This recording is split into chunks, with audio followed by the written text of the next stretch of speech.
આંતરરાજ્ય child trafficking રેકેટનો પર્દાફાશ થયો છે। બનાસકાંઠા બાળ અપહરણ કાંડમાં મોટો ધડાકો થયો। અંબાજી હાઈવે પર બાળક અપહરણ બાબતે એક્શન લેવામાં આવ્યું। બાળક અપહરણ બાબતે વધુ 3 આરોપી જેલ ભેગા થયા। 8 બાળકોનો સોદો કરનાર આરોપી મુરગન ઝડપાયો છે। તેલંગાણામાં બાળકો વેચવાનું ખતરનાક પ્લાનિંગ હતું। 4 રાજ્યમાં વોન્ટેડ આરોપીઓને વડોદરાથી ઝડપ્યા। બાળ અપહરણમાં કુલ 5 આરોપીને પોલીસે પકડ્યા છે।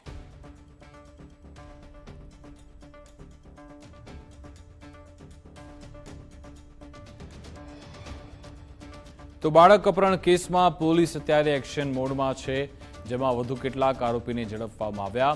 આંતરરાજ્ય ચાઇલ્ડ ટ્રાફિકિંગ રેકેટનો પર્દાફાશ। બનાસકાંઠા બાળ અપહરણ કાંડમાં મોટો ધડાકો। અંબાજી હાઈવે પર બાળક અપહરણ બાબતે હવે એક્શન લેવામાં આવ્યા। વધુ 3 આરોપીને જેલ ભેગા કરવામાં આવ્યા। 8 બાળકોનો સોદો કરનાર આરોપી મુરગન ઝડપાઈ ગયો છે। તેલંગાણામાં આ બાળકો વેચવાનું તેમણે એક પ્લાનિંગ કર્યું હતું। 4 રાજ્યોમાં વોન્ટેડ આરોપીઓને વડોદરાથી ઝડપવામાં આવ્યા છે। બાળ અપહરણમાં કુલ 5 આરોપીને પોલીસે પકડ્યા છે અને આવનારા સમયમાં વધુ કેટલાકની ધરપકડ થાય તેની પણ શક્યતા છે। તો આ 5 આરોપીઓની મદદથી તેમની સાથે સંકળાયેલા અલગ અલગ બીજા આરોપીને પણ ઝડપવામાં આવી શકે છે। આ તમામ 4 રાજ્યોમાં વોન્ટેડ હતા, જેમને વડોદરાથી ઝડપવામાં આવ્યા।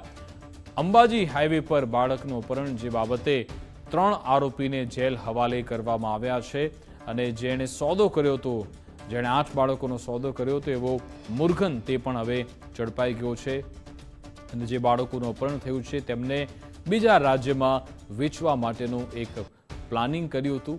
જો કે આ આરોપીઓને ઝડપવામાં આવ્યા છે અને આવનારા સમયમાં તેમની વધુ કેટલીક એવી મોડસ ઓપરેન્ડી વિશે ખુલાસા થઈ શકે છે।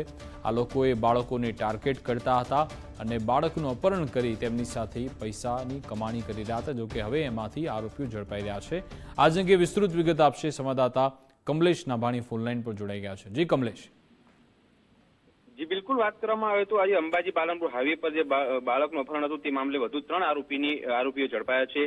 અગાઉ કહી શકાય કે થોડા દિવસ અગાઉ જે એક બાળકનું અપહરણ કરવામાં આવ્યું હતું ને તેને લઈ જવામાં આવ્યું, ત્યારબાદ પોલીસ છે તે એક્શન મોડમાં આવી હતી અને આરોપીને ઝડપી પાડ્યા, જેમાં 2 આરોપીઓને ઝડપી પાડ્યા હતા અને બાળકને લઈને માતા પિતાને સુપરત કર્યું હતું અને ત્યારબાદ આજે કહી શકાય કે અપહરણ કરેલા બાળકના સોદો નક્કી થયો હતો અને તે તેલંગાણામાં આપવાનો હતો અને પોલીસે આરોપીને વડોદરાથી ઝડપી પાડ્યા। એટલે કહી શકાય કે વધુ જે 3 આરોપીઓ છે તેમને અત્યારે અટકાયત કરી છે અને આગળની વધુ તપાસ હાથ ધરી છે। જી બિલકુલ, આભાર તમામ જાણકારી આપવા બદલ।